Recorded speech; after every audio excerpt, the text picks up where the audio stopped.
अस्सलामुअलैकुम ओहायो।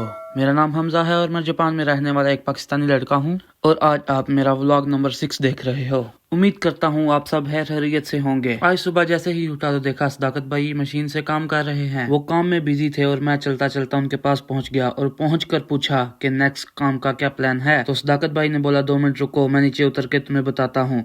फिर सदाकत भाई ने बोला कि ये जो पाइप लगे हुए हैं इन सबको सेट करना है। फिर हमने मिलकर इनका लेवल सेट किया और इन्हें डन किया। उसके बाद मैं वापस घर आ गया क्योंकि मुझे घर आकर सबके लिए खाना भी बनाना था। ऐसा कि आप देख सकते हैं मैंने मटन बॉईल कर लिया। बॉईल करने के बाद उसकी यखनी निकाली और कुछ खुद पी और कुछ भाइयों को भी पिलाई। उसके बाद उसका मसाला तैयार किया। मसाला तैयार करने के बाद उसे पकाया। अच्छी तरह पकाने के बाद ने खाना खाया और हम निकल पड़े अंकल के साथ बाहर। आज अंकल हमें एक ऐसे स्टोर पर लेकर गए जिस एक स्टोर में जरूरत की हर चीज मौजूद थी। फिर वो चीज कोई साउंड सिस्टम का आला हो या फिर फिशिंग का कोई आला हो, स्पोर्ट्स का कोई आला हो या इलेक्ट्रॉनिक्स का कुछ चीज हो, हर चीज एक ही छत तले आपको मुयस्सर होगी। कुछ देर चीजें देखने के बाद मैं वहां पर मौजूद चीजों का मुआयना करने लग पड़ा। सबसे पहले मैंने इस पियानो को ऑन किया और इसे बजाना शुरू कर दिया। मुझे बजानी तो नहीं आती लेकिन इसकी साउंड क्वालिटी बहुत ही अच्छी थी। इस पियानो के अलावा यहाँ और भी पियानो बोर्ड्स पड़े हुए थे, जैसे कि आप देख सकते हैं ये बड़ा पियानो बोर्ड, इसके नीचे भी थे और बहुत सारे। इन सब चीजों का मुआयना करने के बाद और चीजें देखने के बाद हम वापस घर की तरफ चल पड़े क्योंकि रास्ते में हमें अभी 7-Eleven पर भी रुकना था। रूटीन की तरह हमने 7-Eleven से कुछ स्नैक्स लिए,